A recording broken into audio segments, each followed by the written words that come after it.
I am here in the hills of Alberto, in the heart of the Cockpit Country in Trelawny, vibing one of the face and voices of the Cockpit Country fight, Mr. Hugh Dixon, the president of the Southern Trelawny Environmental Agency. Stay here.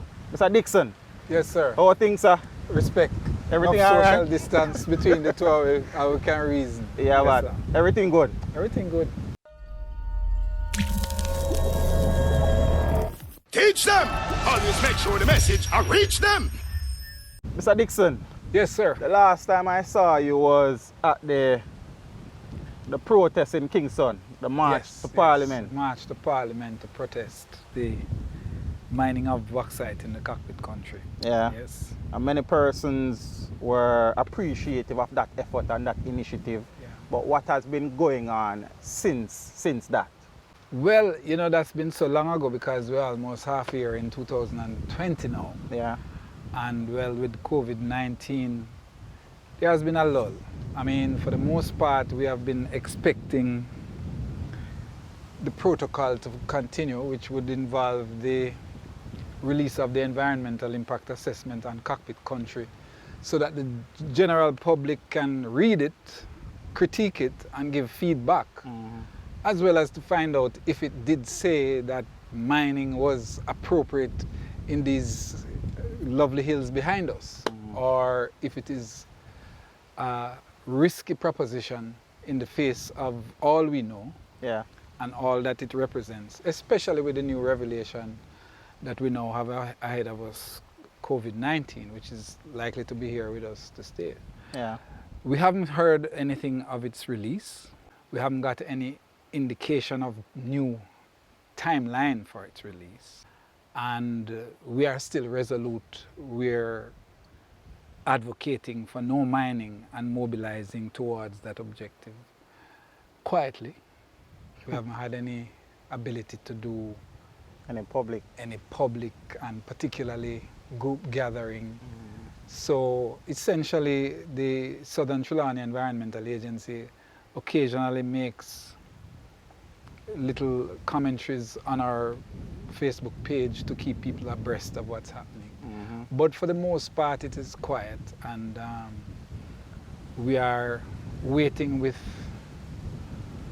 our armor in place to respond appropriately to whatever we see in print to begin with, and ultimately what the policy and the direction and decision of the government is. Yeah, but as far as I know, Mr. Dixon, the environmental impact assessment should have been made available from sometime in December.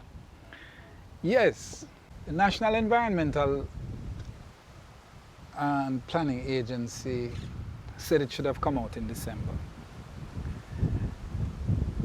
Subtly we made our checks with them and they said it didn't meet the terms of reference as issued to Conrad Douglas and Associates, which is the company that did it. We have spoken to Conrad Douglas and Associates and they say we are a professional entity that has been doing environmental impact assessments for 35 years and our credibility is on the line and we would not have done a bad job. Yeah. Those were the specific words said to me by Dr. Conrad Douglas, representing Conrad Douglas and Associates. So I said, okay.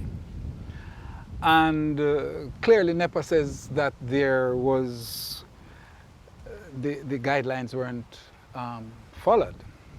We also heard him in a public statement say that it was reviewed by that's Mr. Douglas? That was Peter Knight of the NEPA? Of NEPA. We have heard him on tape say that it came back, it was reviewed by the likes of the Forestry Department, the Mines and Geology Division. Sorry for the social distancing. So we have been of the view that there is some distancing in terms of the content of that.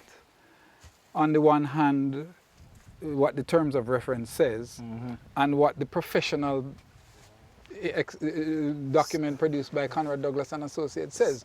But whatever there is some slip in the middle here and it's still not ready yet. Let me ask you a question, Mr. Dixon, because since the protest in Kingston, I learned that former director of elections, Jamaica Labour Party aspirant, and former head of WAR, Danville Walker, was the chairman of NEPA. That's something that you know? I haven't followed the politics in you that haven't followed the respect to know politics. who are the principals of these entities. And for me, it doesn't really matter. I mean, it's what they perform and how they... It doesn't. Not for me. I mean, I look at what you present and I critique that. I have very little interest in whether you are of a particular... So there's no indication in your mind that this may be a situation where appointment is at a place to ensure that the agenda of the government is pushed through? Well, let me comment politically. I think that the governments or the parties or those in power, you know, play these games, which is why if you understand their modus operandi, you recognize that the only thing you're going to measure them on is what they put out there to be scrutinized. So if you want to put a point man there and him is the roughest man you have to take blows and whatever, that's their thing. We are about the fact that that's your responsibility. You're a state entity. You have a responsibility to the people. And we are waiting on your stewardship, irrespective of whether you're a point man. So, you know, I tend to, and we are advised by the fact that our objective is clear. It's not shadowed by any hue of green or orange or whoever is there. If you're there, deal with the issue at hand and let's see how it is handled in favor of the issues that are there. I suppose part of the thing that came out of the environmental impact assessment is that they were still marking the so-called Cockpit Country protected area, the forestry department that is. So what is the status as it relates to that? Well, having driven to a number of places, I think they are close to completing the marking of the boundaries. Close to completion? Yeah, they're close to completion.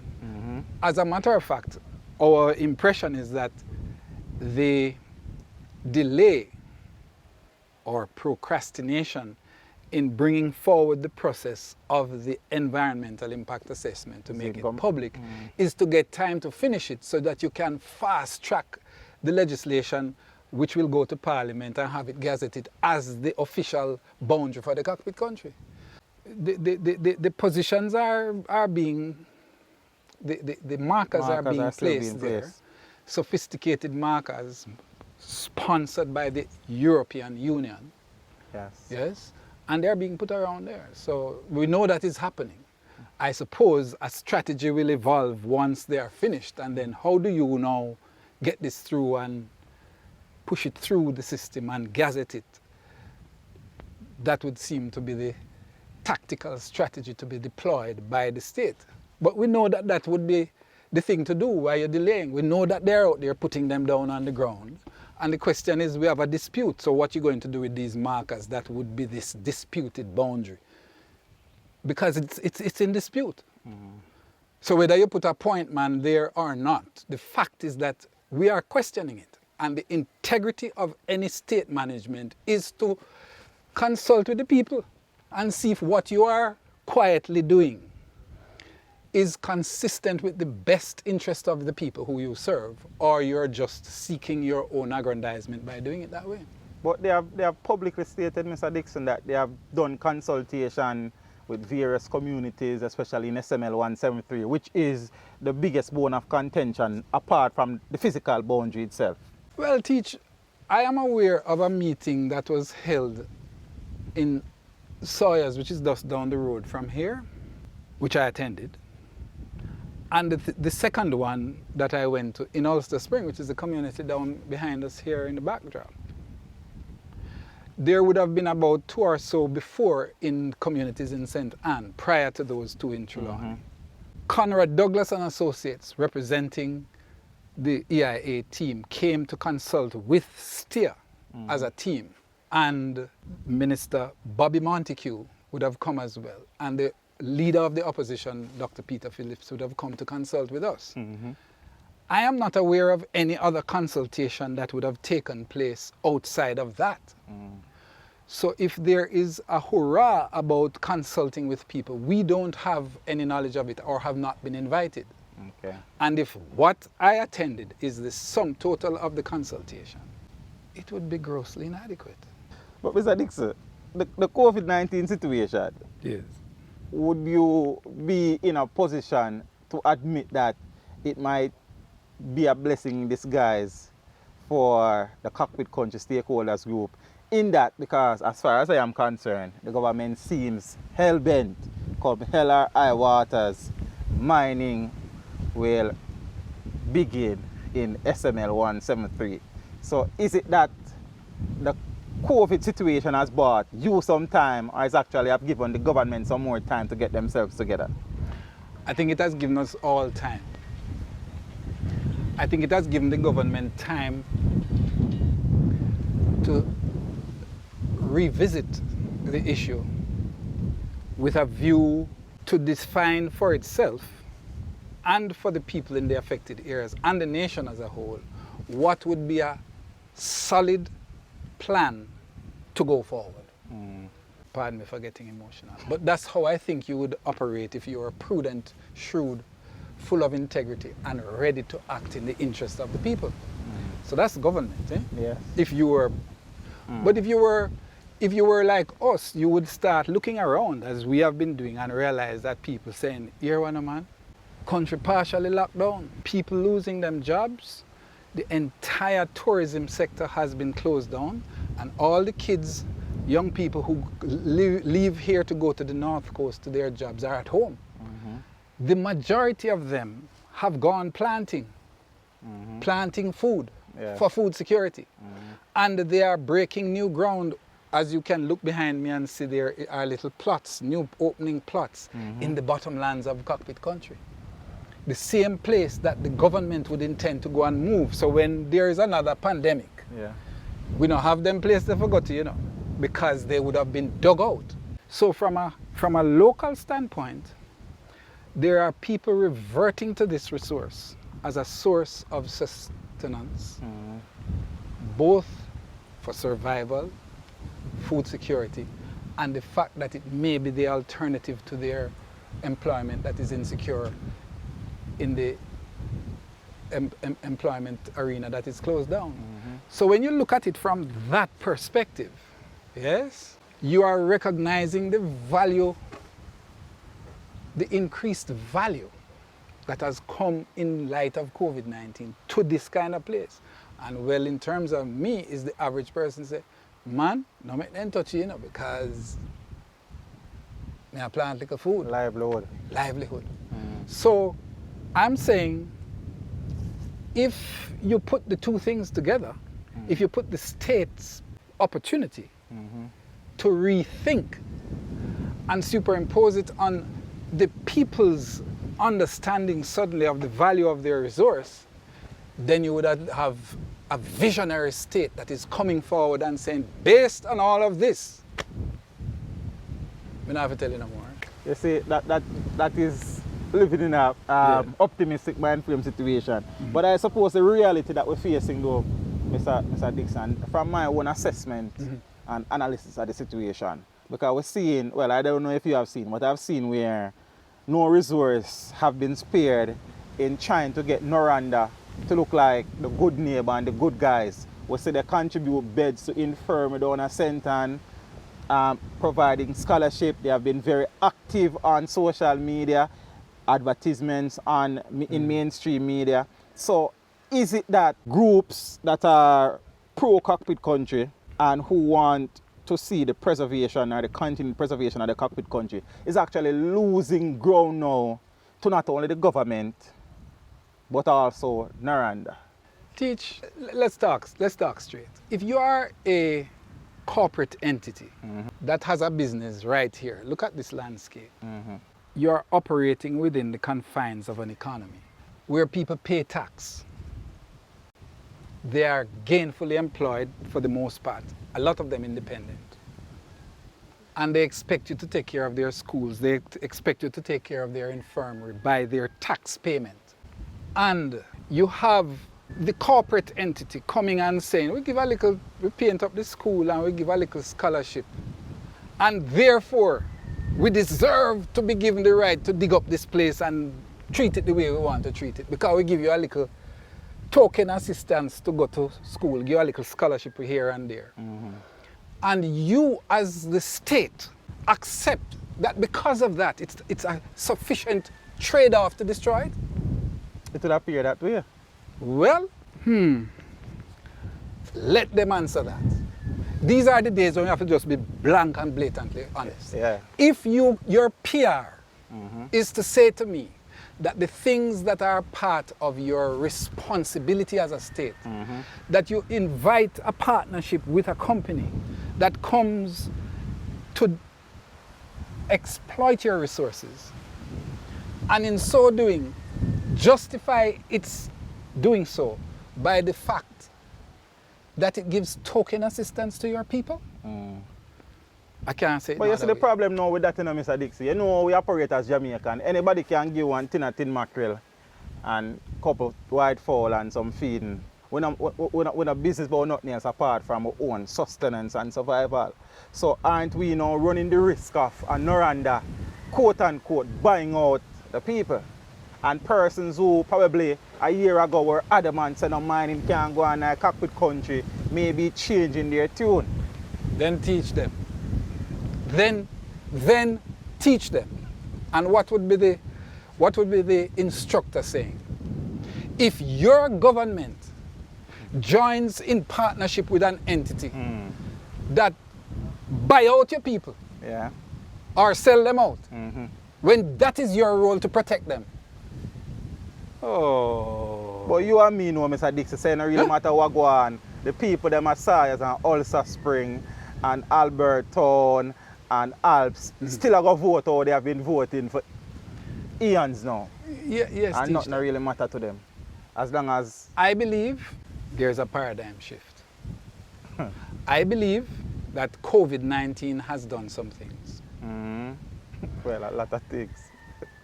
A lot of us are sharing with our neighbors. Man have chicken in a coop, can't sell. A long time something that, Mr. Dixon, man. I not knew that, man. But you see, the question is when it strikes you consciously. Yeah. There's a difference between you being able to win money and run for go and buy a beer in the bar. But when the money now run, your brethren or your sister or your neighbor say, teach a beer, you know. And you say, boy, I really needed the beer because I don't have nothing to buy it. You no longer take it for granted. As simple as it may sound, I believe our people are looking more critically on their resources and the importance of sustaining it, as well as what is the responsibility of those you put to be stewards over your welfare. And there is enough time to be thinking about it. Yes? There is enough time to be thinking about it. These first 5 months of the year 2020 has given a lot of persons time to be thinking about it. So you're saying that residents of SML 173 and the Cockpit Country area has developed a greater appreciation for the environment and its relationship with them survival? I can only say yes, a very big yes. I can only say a very big yes, full stop. Yeah. It may have a significant impact on how people view governance going forward. It may. I believe in indicators. I believe in the small things that you can use as a measure of change. They may not be significant to some people, they may be a walkover, but for me, I believe that the extent to which people are recognizing the value of their resource and the benefit is now accruing to them in the face of the absence of employment and the shutdown, especially those in the diaspora that say, boy, we in New York. Yeah.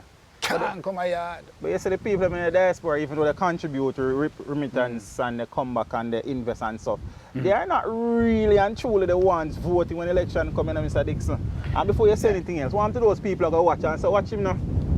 Look at three ogre being overly optimistic. What you have to say to them people there? Well, listen, tree hugging is important. And for me, I will continue to tree hug, but it Trees has need love an too, you know? economic significance. Yeah. And it is the economic side I am referring to now. I'm referring to the fact that yam today in May is $200 per pound. Yes? The highest it has ever been. Because obviously people can't go. The demand is greater than the supply. The demand is greater than the supply on the one hand, but it is what we can rely on because it is either in our backyards or it is something that we can put in there because we recognize a land, they can grow it and we can eat it. So when I measure that, I'm saying, listen, the growth in the first quarter of 2020 is agriculture. Yeah. And I'm sure it is going to be the only growth, and it is going to exceed in growth in the second quarter of 2019 because people are planting more. Yeah, but Mr. Dixon, the people among us said there are so many other places in the country where agriculture takes place. The Cockpit Country is unique or special. That is true, but the level of independence in this country where agriculture is concerned is predominant in the Cockpit Country and a section of South St. Elizabeth, which is still in the buffer zone of Cockpit Country. Yeah. So you're talking about a special brand of agriculture based on what it means to the populations there. So again, I'm weighing it, yes? The places that are closer to industry and have more people employed, 90% of the people in the Cockpit Country are employed by agriculture, yes? And are able to remain buoyant in this period. Sir D, as I said before, you're going to have people who say you are being overly optimistic. And many persons have come to the conclusion already in their head, on paper, that commencement of mining in SML 173 is not a matter of if, but it's a matter of when. If it comes down to that, what then will be the response of all the persons who are against mining in the Cockpit Country, of STEER, of the Cockpit Country stakeholders group? What then? What is being put in place to negate the possibility of the commencement of mining in the Cockpit Country? Because we can sit down and we can talk on an interview for 2 hours, you know, Sir Dixon. We can walk from Hero Circle down to Parliament every day in a week, you know. We can keep forum at Stewart Town and Ulster Spring and all about the place. You understand? We can post things on our Facebook and our YouTube and everywhere. You understand? But when it comes down to the reality, is there really and truly anything that those persons who are against mining can do, will do, or is prepared to do to prevent the mining from taking place? Teach, I am a forever optimist, 1. 2, I will go to all ends to advocate to the very last to protect this place. That's my personal conviction. And I apologize to your audience because I'm passionate when I speak on this subject. No, man. But I can tell you something. Yeah.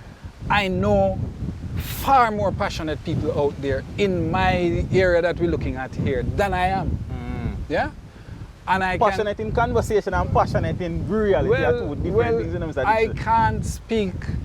Listen, I can't speak to the severity of them passion. of people's passion.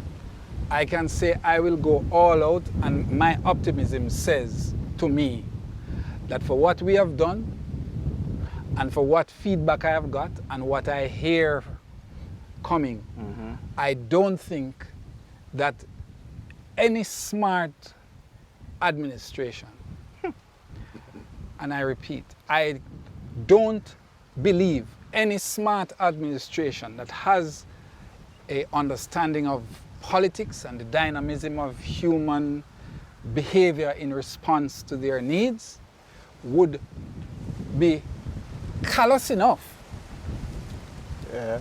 to go ahead without any kind of redress. And I would leave it there. Yes. And I would encourage, by extension, the political parties that strive for governance and state power, that this is going to be a serious issue. Another thing, Mr. Dixon, because when you test the social media streets, the YouTube comments, the Facebook comments, you have a lot of supporters, well, against mining in the Cockpit Country. But isn't there concern on your part that many of these persons are really and truly social media warriors? Case in point, I left work to come to the protest at Hero Circle. And the reality is that based on the loudness of the opposition against mining in the Cockpit Country, you were going to Hero Circle, well, I was, with the expectation to see 10,000 people. Is there also a situation where many persons are speaking but they're not willing to step up to the plate because persons are saying, how come the Cockpit Country are fight this battle and we don't hear that they have retained the services of a lawyer to take the government to court? Is there concern on your part that some of the persons who are actually saying, yeah, they are with you, and persons with the means to really support the fight financially may not be willing to really make that final step when all is said and done? Teach, let me respond to you. You know, we live in Jamaica and we can be honest with each other. A lot of people who give support prefer to give it quietly because of a fear of the state, a fear of being jeopardized or victimized. That's the word I'm looking for. A fear of being victimized, especially when they either get a contract from the state, they are employed in state institutions. The government employs most of the people here. Yes? And they know that to go publicly on these issues interferes with their business, their potential employment, the likelihood of future arrangements with the state. We know that. So when I went to Heroes Circle and saw what was there, I saw a representation of people from across the island. I mean, the numbers may have been small, but they came from as far as Westmoreland and St. Thomas, and by extension St. Anne and St. Elizabeth. If you take that's the extent of the representation of people who came. And I know what it is, how important it is to see representation. I had no idea of who would have come to Heroes Circle. I know that the counter demonstration that took place on the other side by Naranda was paid for. Yes, we didn't pay anybody to come. And Naranda must say, if it had those people voluntarily coming, yes. They wouldn't say that, Mr. Dixon. No, I think that anybody must be able to openly say their piece. I'm saying to you that we said there is need for a protest to make a statement to the parliament in sitting. We had to postpone it because there was no parliament sitting when we originally planned it. So we planned it again. I remember. And people who you saw came voluntarily. Yes? And they represented a cross-section of Jamaicans who felt strong enough to represent. And if we want to know, and our political leadership knows, that when you see a certain kind of representation, they take a mathematical calculation to determine what that represents on the ground of those who don't want to show their face. I get the feedback. So I have a particular measure on the ground through my methods of the ground swell around it. Yes? Yeah. And therefore I am passionate for numerous reasons. Yes. Including the fact that this is a home for me. This is where I was born. I'm a product of the ancestry that has brought me here. Yes. Yes? But there are other people, and they may not be a big showing. I've not even got to the point of being concerned about large numbers. But I feel strengthened by the support I get and the statements of support, Yeah. and the fact that that's going to be galvanized in a particular way at some point. And I can't answer you in the typical way, because the people who can pay can get a whole heap of people together anywhere. And you know the people who can get people together to make large crowds for particular reasons. Yes? When they have the money. Yeah. Yes? When you don't put out any money and you see a gathering, Yes. be warned. You haven't spoken to me though about the possibility of legal representation on behalf of Well, you the know, Cockpit Country fight. I put it out there for the first time that we are prepared to go to all ends. And legal representation is one of them. Yes, and there's a means. And I can say to you, there is the means. Mr. Dixon, we have seen different forums being organized by even the Prime Minister himself. Yeah, we have seen forums here, there, and everywhere about the Cockpit Country situation. But when these forums are being organized, I don't want to say Mr. Dixon at these forums. Is there a deliberate attempt to exclude a Mr. Dixon from these situations? Because I see people being called, we're really and truly, as far as I'm concerned, only know so we have someone in the country named the Cockpit Country. They don't know the history of it, they don't know the geography of it, they don't know none of the aspects of the Cockpit Country situation. Yeah. So is there a situation where Mr. Dixon is shying away from these meetings, or Mr. Dixon is not being considered for these meetings, or there is an agenda to not involve Mr. Dixon in any of these things? Well, just out of observation. Out of observation. I respond to any invitation I get. And that I break protocol and barge in when I am aware that something is happening that says Cockpit Country. So I've had the instant to be forcing my way into corridors where things are being held. Man, lock you up, Mr. Dixon. Well, you know, in life these things happen. Yeah. But the point is that you have said it. I don't think that anybody is going to hurriedly call the Southern Trelawny Environmental Agency, because we have a clear position. It's not driven by a kind of desire to be biased or taking a soft position because we have a particular interest in somebody over somebody else. Cockpit Country and the environment is what we're talking about. So I'm going to be this frank in whatever forum I am in. Question though, Mr. Dixon. I've seen articles in the Observer, in the Gleaner.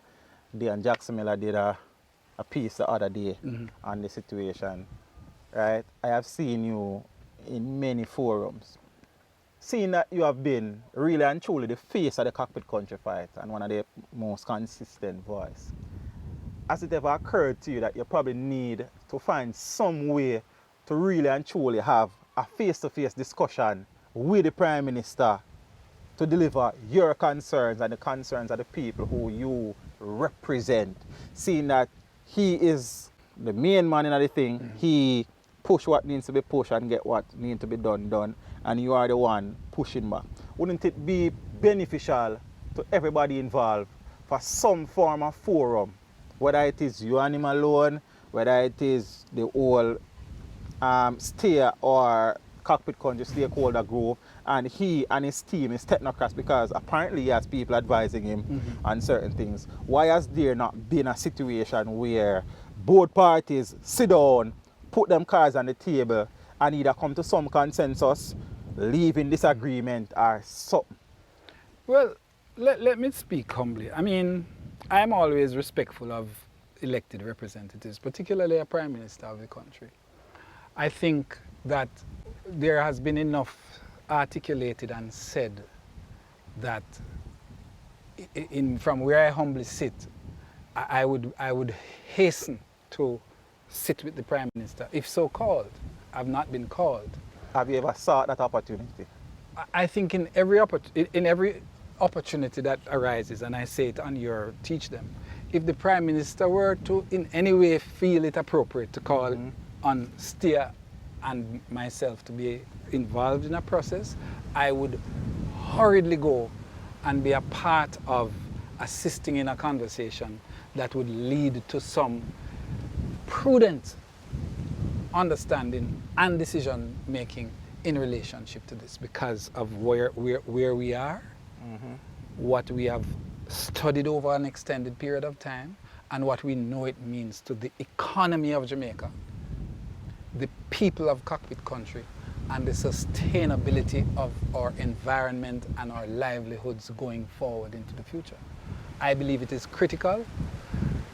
I wrote in the newspaper that I think a team should have been set up and technocrats would be involved, scientists from the University of the West Indies, stakeholders from on the ground in Cockpit Country, to sit down and figure out an appropriate policy approach to dealing with Cockpit Country. Primarily teach looking at the alternatives that would be sustainably in place to generate replacement income for the fallout of bauxite. And I believe that it still is possible. I believe there has been more than adequate time from January 2020 to now we are in May 2020. 5 months of opportunity. So I am through your medium saying I would beg of our Prime Minister, Andrew Holness, to still contemplate that possibility. The stakes are even higher now. Where I heard him on CNN clamoring for the reopening of the tourism sector. The tourist that comes post-COVID-19 is going to be a different human being. It's going to be one that does not want to be locked in closed spaces. It's the person who wants to come and view this and be in through these hills, looking at the history, the unique characteristic here, hanging out with the people as we are doing here today and hearing it frankly, and go back on the ship or back on the plane and say, I enjoyed my time here and I overspent. And I prefer that to going to a country that may have a latent hangover of COVID-19 cases, and I would want to feel safe. So I want to be in the open, where the breeze can blow COVID contagion far, far away. That is a new paradigm coming in post-COVID. Sit with us so we can be looking at how we explore these hills. It is the only bastion of tourism expansion left in Jamaica, right behind you here. But it is also the short-term gain for foreign exchange. So I'm saying the opportunity is still there. There are enough minds and enough research and enough planning capabilities that are here. And I would want to say it's not locked up in the state departments of the Mines and Geology Division, the Jamaica Bauxite Institute, NEPA, the Water Resources Authority, Forestry. They have a fixed mandate. And the people who are there are bright and competent and capable, but they are covering a stated mandate that even when they go home at night, they are singing the song I'm singing. But there are people out here who have a different capability and another set of expertise, some duplicated in those state agencies, that can help to come up with a cohesive plan that is consensus-based and all-inclusive. What more I can tell you? I would beg the Prime Minister of Jamaica to make it happen. So I humbly say, and I appeal through your medium as I do that, I would beg the Prime Minister of Jamaica to do just that. The Honorable Bobby Montague came privately to have consultation with me. We spent 5 hours together discussing Cockpit Country. The leader of the opposition, Dr. Peter Phillips, came and we gave him about 3 hours of available time for the same information to be shared. Hopefully, Honorable Montague would have shared that with the Prime Minister. Hopefully, Dr. Peter Phillips would have shared that with his opposition members. Hopefully. And hopefully, since I say it before you, they would both, as leaders of the state, come together to say, let us take a common position on this thing so that we protect the heritage, the economic sustainability of the state, and the livelihood of our people going forward. Hopefully. I am optimistic. I believe they will. I expect their wisdom, their training, their stewardship as leaders over time, having been elected repeatedly over time, to tell them that in a changing paradigm, you would be best advised to do that. We know that we have been battling the COVID situation from mid-March anyways, but there has been a silence as it relates to, a palpable silence as a matter of fact, as it relates to the government's purview on the Cockpit Country for a while. Since December, I don't think we have heard anything. And somewhere I read where in war, the greatest time of war is the time of silence, because they don't know what the enemy is planning. Are you not concerned about this protracted silence on the Cockpit Country situation from the government? I've said a number of things to you, Teach.